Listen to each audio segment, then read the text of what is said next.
სახელითა მამისათა და ძისათა და წმინდისა სულისათა ამინ. ზმანოდან დღეს ჩემი სიტყვა ქადაგება მინდა ესე ორ ნაწილად დავყო და თითქოს სხვადასხვა თემაა, მაგრამ სინამდვილეში ეს ერთი სულიერი თემაა, მე ესე ვფიქრობ და მე მგონი სული სასარგებლოს ვიპოვით ამ სიტყვაში. ყოველ შემთხვევაში ვეცდები ზმანოდან და ესე იგი, ეს პირველი ნაწილი მინდა ესე დავიწყო. თქვენ იცით, რომ საქართველოში არის ხშირად ვისაუბრია თქვენ წაგიკითხეთ და ასე შემდეგ, რომ ყველაფერი აქ არის ქრისტიანული სიწმინდე, ჩემო ძვირფასო, აღმატებული სხვაზე. აქ არის უფლის ყვართი, აქ არის ძველი აღთქმის ხალენი, უდიდესი სასწაულთო მოქმედი ძველი აღთქმის სიწმინდე, აქ არის ღვთისმშობლის პერანგი, აქ არის ერთ-ერთი უდიდესი სასწაული, რაც მოხდა დედამიწის ზურგზე, სვეტი ცხოველი, ეს მირომდინარე სასწაულის სვეტი. აქ ბევრი რამ არის საქართველოში, სულიერი ცენტრებია ძალიან ბევრ ადგილზე, შიომღვიმელი, ღირს მამათა შორის ყველაზე ბევრი დიდად იღვაწა შიომღვიმელმა. სულიერი ცენტრი. აქ არის სოფლიოს პირველი მოწამე მეფის, არჩილ მეფის საფლავი, ჩვენ ხშირად მოგვილოცია, ესე იგი თიანეთის რაიონში. აქ არის პირველი დღის, ერთი დღის ყველაზე ბევრი მოწამე 100,000 თბილისი, ესე იგი არის სულიერი ცენტრი, ასე ვთქვათ, მოწამეთას და ბევრი კიდე რა გამომრჩება, აქ არის, აი ხა ნახეთ რა გამომრჩა. აქ არის 12 მოციქულთაგან 2 აჭარაში, 1 გონიოში დასაფლავებული და სიმონკანანელი აფხაზეთში დასაფლავებული, ჩემო ძვირფასებო. და ბევრი კიდევ და ძალიან ბევრი. მაგრამ მე მქონდა ხინჯი, რომ პავლე მოციქული რატომ არ არის კავშირში საქართველოსთან. იმიტომ რომ აი ეს მე რა ჩამოთვალე, ხო, ღვთისმშობლის წინყვეთია საქართველო. წარმოიდგინე და მეტი რაღა გინდა, ხო? მაგრამ აი ხინჯი მქონდა, რომ პავლე მოციქული რატომ არ აქვს კავშირი პავლე მოციქულის საქართველოსთან და დავიწყე ძიება, რომ აი ვიქნებ რაღაც ეს კავშირი ვიპოვო. და დავიწყე ასე სამი ასე ვთქვათ, სამი შეხება აღმოვაჩინა. ესე იგი, პირველი ნახეთ, პავლე ლუსტრასა და დერბენტში ქადაგებდა სახარებას და მის ამ ქალაქის მიდამოებში. ეხლა ეს აქ რა ვიპოვეთ? სხვათა შორის ლუსტრასა და დერბენტი ეს პამფილიის ქალაქებია. ლუსტრასა და დერბენტში პავლე მოციქული იყო სამი მოგზაურობა არის პავლე მოციქულის. სამივეჯერ იყო ლუსტრასა და დერბენტში, სამივეჯერ. ნუ მეოთხე აღარ არის თითქოს მოგზაურობა პავლეს, მაგრამ ითვლება ის, რომ პავლემ მოითხოვა კეისრის სამჯავროდ და ჩააჩინეს ამის გამო. ჩასვეს გემში და გაემგზავრა რომში ჩაიყვანეს. გამიგე? რომში ჩაიყვანეს. და ესე იგი და ამის გამო არ იყო მეოთხეჯერ ლუსტრასა და დერბენტში და ფიზიკურად მოახერხა. როგორც ეთქვა, ამ ქალაქებში მუდამ დადიოდა. და რა ხდება მიდამო? გვერდზე არის კაპადოკია. იწყება კაპადოკია. გამიგე? და უნდა ვიგულისხმოთ, რომ პავლე რადგან ამ ქალაქის მიდამოებში წერია, მიდამო და ეს იყო კაპადოკია. აუცილებლად ეს არ არის ასე გადმოცემით, მაგრამ წმინდა წერილში წერია მიდამოები, ვიგულისხმოთ, რომ ეს მიდამოები არის კაპადოკია. ეს დიდი ალბათობით ჩემო ძვირფასო, ასე რომ ისე გამიხარდა, რომ პავლე მოციქული კაპადოკიაში ქართულად ქადაგებდა, იმიტომ რომ მათ სულიწმინდის მადლით ჰქონდათ პავლე მოციქულს და ყველა მოციქულს სულიწმინდის სადაც მიდიოდნენ იმერაზე ქადაგებდა. გამიგეთ?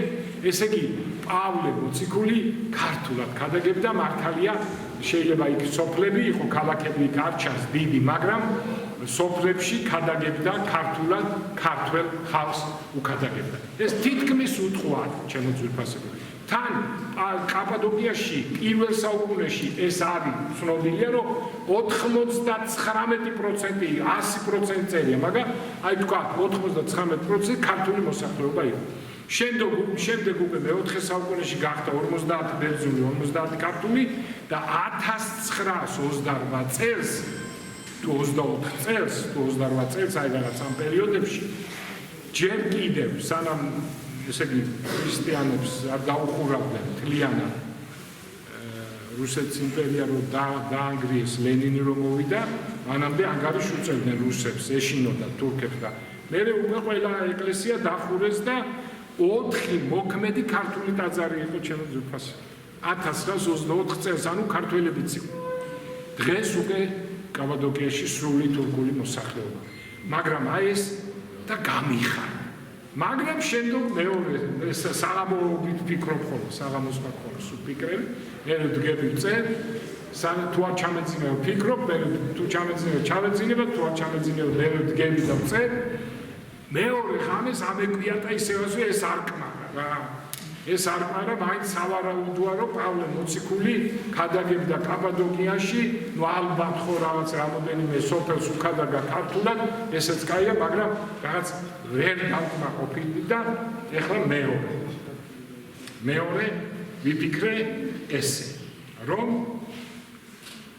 თქვენ იცით რომ პავლე არის წარმართების ის არაფია განმანათლებელი, ხო ჩვენ წარმართები ვიყავთ და ესე იგი ფიქრობდი რომ და პავლე თესალონიკელებს წერს, კორინთელებს წერს, რომაელებს წერს, ყველას წერს გალატელების გარდა, იმიტომ რომ გალატელებმა უღალატეს, ყველას წერს რომ ხარო წარმართებო, ასე ვთქვათ, რა ნუ რომაელებო, თესალონიკელებო, კორინთელებო, ფილიპელებო, წარმართებო, ხარო თქვენ მოქცევას და თქვენს ქრისტიანულ ცხოვრებას და მუდამ ჟამ გახარებული ვარ თქვენითო, მაგრამ პავლე ხო ზეცაშია, ესე იგი წარმართების და ამჯერად უკვე ჩვენი ინტერესი ეს არის, რომ ჩვენი მოქცევა პავლეს ახარებს დღესაც. ის რომ ჩვენ ყველაზე მეტად დავდეთ თავი ქრისტესთვის, პავლე დიდ სიხარულშია ღვთისმსახურებში. ესეც უთხოვარი. აი ამან კიდევ უფრო დამაკმაყოფილა და დიდად განვიხარე ჩემო ძვირფასებო. და მაგრამ მესამე ღამეს ესეც ამანაც არ დამაკმაყოფილა და ვფიქრობდი რომ აი კიდევ იქნებ რამე და დავიწყე ფიქრის შემდეგ. ესე იგი ნახეთ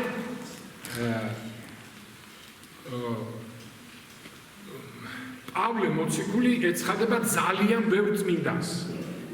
იცით თქვენ განსაკუთრებით საინტერესოა იოანე ოქროპირთან გამოცხადება, იცით ეს თქვენ ახლა მოკლედ აღარ მოკლედ. რომ რადგან იოანე ოქროპირი სულ მუდამ პავლე მოციქულის ხატს ემთხვეოდა, სულ მუდამ დიდი ყურადღება ჰქონდა პავლე მოციქულისა, სულ მუდამ მის ეპისტოლეებს კითხულობდა და ბოლოს დაიწყო განმარტება მისი ეპისტოლეების და თქვენ იცით რომ ცოცხლადაც კი გამოეცხადა ყურში ჩასჩურჩულებდა როგორ რა ეწერა განმარტება როგორ დაეწერა. ხო? გახსოვთ დიაკვანი პროკლეს ხილვები და იმ თავადის, რომელსაც პირდაპირ იხილეს ცოცხლად პავლე მოციქული გამოცხადებული იოანე ოქროპირთან მეოთხე საუკუნეში. და ამდენად მე დავიწყე ფიქრი იმაზე, რომ აშოტ კურაპალატი, ჩემო ძვირფასებო, დიდი გამარჯვების არაბელ მუსულმანებზე დიდი გამარჯვების შემდეგ ფოკაში რომ მოხდა ტბის სანაპიროზე და იქ ადრეც თქვი მე ვივარაუდე რომ ალბათ პავლე მოციქული გამოეცხადა მეთქი და დიდი შეწევნა პავლესგან ჰქონდა, იმიტომ რომ ამის შემდეგ ამ გამარჯვების შემდეგ როდესაც ის მიდიოდა საბერძნეთში უნდა გახიზნულიყო, ამ გამარჯვების შემდეგ აღარ შეეშინდა არაბების და არტანუჩში გადაიტანა დედაქალაქი და პირველი ეკლესია პეტრე პავლეს სახელობაზე, ანუ პავლეს სახელობაზე ააგო ჩემო ძვირფასო. რა? ესე იგი მას დიდი სიყვარული ჰქონდა პავლე მოციქულისა. და იქ სადაც დიდი სიყვარულია პავლე მოციქულისა და იქ პავლე მოციქული იმათთან არის. ეს უთხოვარი. ეხლა გავიხსენოთ დავით აღმაშენებელი. დავით აღმაშენებელს იმდენად უყვარდა ამის გამო, პავლე მოციქულის გამო საქმე მოციქულთან, რომ წელიწადში სულ წიგნებს კითხულობდა. ომის აი ომში ჩაბმულიც კი ჯერ წიგნს კითხულობდა და ისე ეპმებოდა ბრძოლაში. დავით აღმაშენებელსაც დიდი მისწრაფება ჰქონდა პავლე მოციქულისა. აი ესეც აშკარად ჩანს. და ჩემო ძვირფასებო, ნახეთ პავლე მოციქული რას ამბობს მეორე კორინთელთაში, მეათე ეკლესია თქვენს მრევლს ეუბნება, ასაშენებელად მოგცა ღმერთმა. ნახეთ, მეახციეთ სიტყვა ასაშენებელად. მეორე კორინთელთას უკვე მე-13-ში ხელმწიფება მომეცა ასაშენებელად თქვენდა და არა დასაქცევა. გამიგეთ? და მე უყურეთ, ესე იგი პირველ თესალონიკელთა მე-13-ში ღმერთმა აგავსოთ ყველა სიყვარული და აგაშენოთ. ქართული ღმერთმა აგაშენოთ, ჩვენ ხო ვიცით, აქედან და კიდევ ერთი აღმშენებლობა ღმერთის მადლის, რომელიც მომეცა თქვენთვის. ეფესელთა მე-13. აღმშენებლობა. და დავით აღმაშენებელი აი ამ მის გამო აშკარაა, რომ აი ამ ყველაფრის პავლეს დიდი სიყვარული პავლე მოციქულისადმი დავით აღმაშენებელია. აი ესეთი ზეწოდება მიიღო დავით აღმაშენებელი და უთყვარია, რომ მას ჰქონდა უდიდესი სიყვარული პავლე მოციქულისადმი. და ნახეთ, აშოტ კუროპალატი ითვლება ჩვენი საქართველოს ოქროს ხანის ფუძემდებლად და აშენებს სულ არის 3 დედაქალაქი ქონდა ჩვენ. ადრე მცხეთა, ეს სხვა. მე ვამბობ პოლიტიკური თბილისი, ქუთაისი და არტანუჯი. არტანუჯი აშენებს პეტრე პავლოვის ტაძარს. და ოქროს ხანა მოდის დავით აღმაშენებელი, რომელიც ასევე პავლე მოციქულს განსაკუთრებით პატივს სცემდა. გამიგე? და აი ახლა აქ ყველაფერი შეიკრა და გამოდის, რომ ჩვენს ოქროს ხანის საფუძველი, რომელიც აშოტ კუროპალატო პავლე მოციქულისადმი დიდმა თაყვანისმცემელმა ჩაუყარა საფუძველი, დავით აღმაშენებელმა დააგვირგვინა და ოქროს ხანა მოგმადლა, ორივე დიდი პატივისმცემელი იყო პავლე მოციქულის და პავლე მოციქულის, როგორც იოანეს ოქროპირის მაგალითზე ვნახეთ, პავლე მოციქულიც დიდად შეეწეოდა საქართველოს უთხოვარი. ჩვენს დედაქალაქებში, ანუ თბილისში არის პეტრე პავლოვის ტაძარი, ეს ტყვილად არ არის, ეთყობა ჩვენი წინაპრები, იმიტომ რომ მოციქულთა ტაძარი ნიშნავდა, რომ მოციქულების სახელობის იყო და ცალკე პეტრე პავლოვის იქ პეტრეც ითვლებოდა 12 მოციქულში. ამიტომ ცალკე პეტრე პავლეს ტაძრის აშენება ნიშნავდა დიდ პატივისცემას პავლესად. თბილისში, ანუ ჩვენს უპირველეს დედაქალაქში არის პეტრე პავლეს ტაძარი, იცით თქვენ კუპიაზე. გარდა ამისა, მეორე ტაძარი არის სიონში, სხვათა შორის ეს არავინ არ იცის. სიონში კიბეებით უახლო შიგნით სადიაკვნედან ის პეტრე პავლოვის ტაძარია იქ. და წმინდა ნინოსი აქედან სამკვეთლოდან უახლო. ეს ჩვენ პატრიარქმა გვითხრა, როცა ჩვენ ავედით პატრიარქს უცხოეთიდან და იქ ძველი საუკუნე დადებული ხატები ჩამოვაბრძანეთ. ესე იგი პეტრე პავლეს მადლი არის თბილისში. მეორე დედაქალაქი ჩვენი და ჩვენი საყვარელი ქუთაისი, იქაც არის პეტრე პავლეს ტაძარი, ცენტრალური ტაძარი, საკათედრო ტაძარი, ესეც ნიშანია ის დავით აღმაშენებლის მხრიდან, რომ ქუთაისში დიდი პატივისცემა იყო, ესე იგი პეტრე პავლესი და მესამე ჩვენი დედაქალაქი, ეს არის არტანუჯი, სადაც უდიდესი, ეხლა ნანგრევებია სამწუხაროდ, უდიდესი ტაძარი აშენა, ძალიან დიდი აშოტ კურაპალატმა და აი ეს ყველაფერი რაც მოგიღებით, რომ გავიაზრეთ, დავისვენ. ასე რომ ამ დიდი ამბების ვარდი, ხალემი პერანგი ღვთისმშობლის და ასე შემდეგ და ასე შემდეგ და ასე შემდეგ უთხვარად ემატება პავლე მოციქულის მადლი, რომელიც აშკარად არის საქართველოს განსაკუთრებული მფარველი ჩემო ძვირფასებო და მოკლედ დავისვენეთ თითქოს ეს გვაკვდა და ესეც აი რა ვიცი ამ გამოკვლევით ამ ჩემი აზრით მე მგონი ნამდვილად ესეა რომ პავლე მოციქული განსაკუთრებულად საქართველოს მფარველობს. ეს პირველი ნაწილი. ეხლა მეორე ნაწილი და ამით დავასრულებ ვეცდები რომ ძალიან მოკლედ ყველაფერი. ესე იგი, ჩემო ძვირფასებო.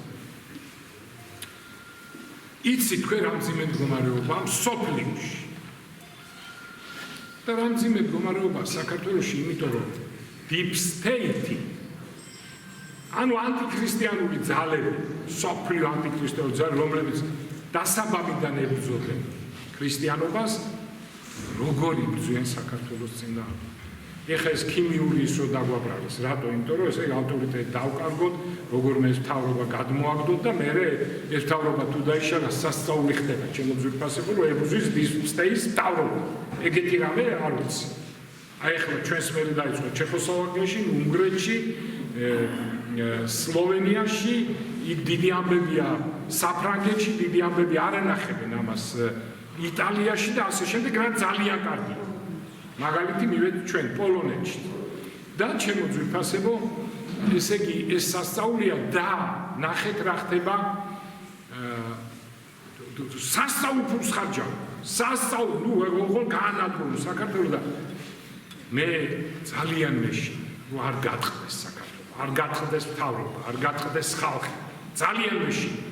თქვენ გახსოვთ მე ერთხელ თქვი რომ პირველი 17 მაისი რო იყო, პირველი 17 მაისი, მაშინ მეგონა რომ ისა პრაიდს ჩაატარებდნენ, იმიტომ რომ ვინ შეეწინააღმდეგება მეთქი, მაგათ მეთქი და 8 საათზე იქ ვიყავი დილით, მე და მამა ზაქარია, მამა დავით ისაკაძე საბრძოლოება და ვტიროდით მე და მამა ზაქარია, იმიტომ რომ 12-ზე იყო მე მგონი პრაიდი და 8 საათზე ნუ გაჩვილი არ იყო ჯერ. და ვტიროდით გვეგონა რომ ვინ უნდა გამოვიდეს მამა ზაქარია და ვიძახდა. მაშინ არ ვიცოდით ესე მობილიზაცია საქართველოს ეს ბარომეტრი მაშინ ამან 17 მაისმა დაგვანახა ეს არის დღესაც ბარომეტრი ჩვენი კაცობის, ქრისტიანობის და ასე შემდეგ. და გვეგონა რომ 1000, 2000 ვფიქრობ მეტად 5000 კაცამდე მაინც მოვიდეს. რაღაცა და ხალხო ეს მოყოლია 12 საათისთვის 100,000 კაცი რო ეს იყო ჩემი დიდი სიხარი. ამის შემდეგ ხო უფრო მეტი და მეტი. აი ამაზე ვდგავართ ხალხზე და იმ მთავრობაზე, რომელიც დღეს ესე სასწაულად იქცევა. თუ შეარყევენ მთავრობას, ხო იცით ახლა ვისაც მოიყვანებენ, და დამთავრდება მეორე ფრონტი იქნებით, მეორე უკრაინა იქნება, ვიტირებენ დედას. და ისეთი მდგომარეობა იქნება, დედა რო შვიდს არ აიყვანს, ესეთი გამოთქმა რო არის, ისეთი იქნება. ამიტომ არის ჩემო ძვირფასებო, რომ ჩვენ ესე ვიბრძვით, რომ რაღაცნაირად არ შეარყიონ ეს მთავრობა. ამიტომ არის რომ ეხლა რაღაც არაბებზე რო დაიწყეს მთელი ამბავი.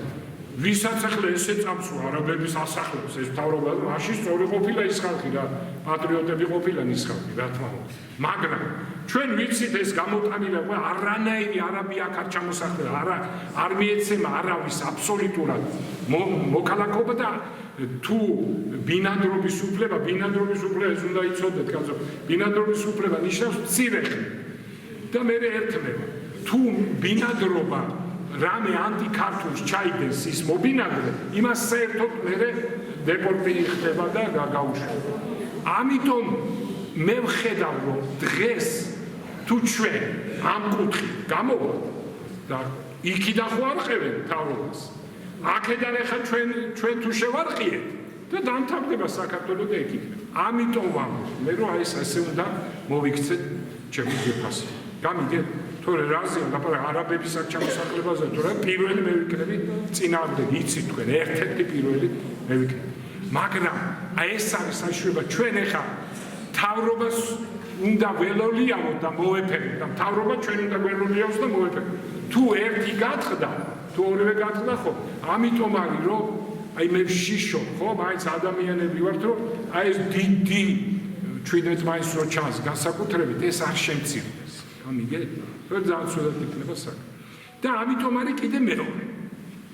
ჩვენ გვაქვს დიდი ტრაგედია, -27 ვარ. არ 0 მაინც იყოს, 0 ან გამრავლება -27 ვარ. გამრავლების კოეფიციენტი არის -27 ხალხო.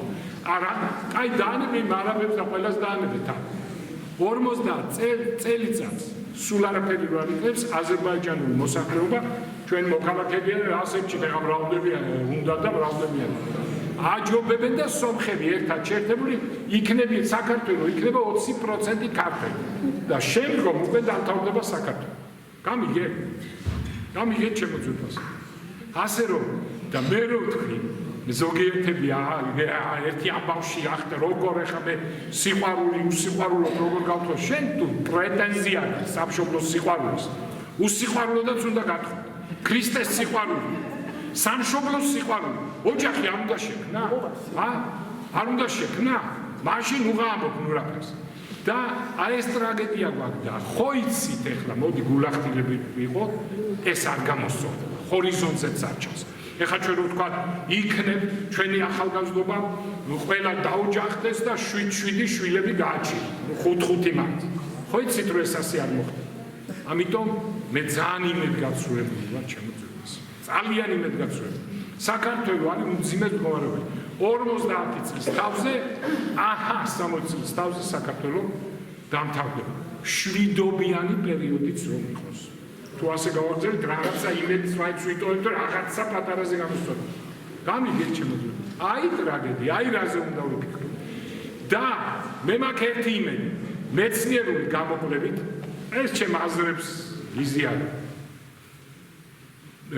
საერთოდ ეხა ბოლო მეცნიერული გამოკვლევით, რაც მეცნიერმა გამოიგულეს, რომ გამოფიტულია დედამიწა შიგნით, ამდენი ავტობის გამოღებით და ამ წიაღისეულის გამოღებით და რამოდენიმე ისინი ამბობენ 40 წელიწადში ისეთი ამოფრქვევა მოდის ეს ნენება უკან სიმხურვალე ისეთი ამოფრქვევა იქნება დედამიწაზე რომ საკონტინენტა შორისო ატომის გასროლაც ხლაპუშკა იქნება იმასთან შედარებით გამიგეთ დამთავრდება და ეს წინასწარმეტყველება არის რომ მეორედ მოსვლის დროს იქნება ცეცხლი გაკითხვა გამიგეთ ეს მეცნიერული დასკვნა არის იმის რაც გადმოცემა არის წმინდა გადმოცემა ჩემო ძვირფასო მაგრამ უბრალოდ ეხა მეცნიერული გამოკვლევა 40 წლის შემდეგ იქნება ეს თუ მერე ეს არის მეორე მეცნიერული გამოკვლევა რომ გათბობა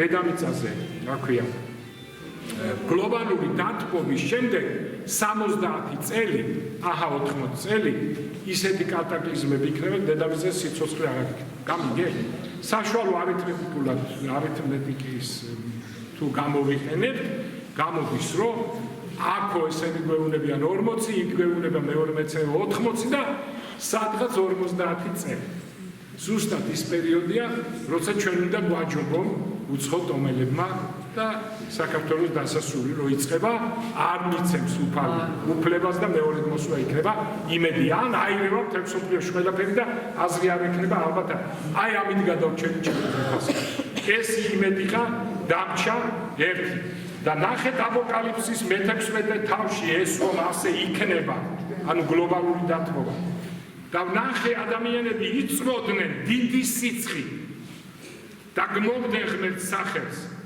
არ მოინანიეს რომ დიდება მიეცა მისთვის ნუ უმეტესობა თორე მართლმადიდებლები რა თქმა უნდა შეიძლება და ბოლოს ჩემი ქადაგება მინდა დავასრულო შემდეგი ჩემო ძვირფასებო რომ პავლე მოციქული ძალიან ხშირად სამჯერ პირდაპირ და 4ჯერ ირიბად ამბობს რომ მობაძავ ჩემ და იყავ ჩვენ უნდა მიბაძოთ პავლე მოციქული და ფილიპელთან მიმართ პირველ თავში 23-24 მუხტში და სხვაგანაც ნუ ეს სამაგალითოდ ერთი ამოვიწერე პავლე ამბობს ქრისტესთან ყოფნა 1000-ჯერ უმჯობესია 1000-ჯერ თქვენ არ წარმოიდგინოთ რომ 10,000-ჯერ არა 1000-ჯერ კი არა 1000-ჯერ ნიშნავს უსასრულოდ სიმბოლურად ქრისტესთან ყოფნა 1000-ჯერ უმჯობესია ხოლო ხორციელად ყოფნა დედამიწაზე ჩემთვის თქვენთან ყოფნა უფრო საჭიროა თქვენთვის ანუ პავლე მოციქული ამბობს, რომ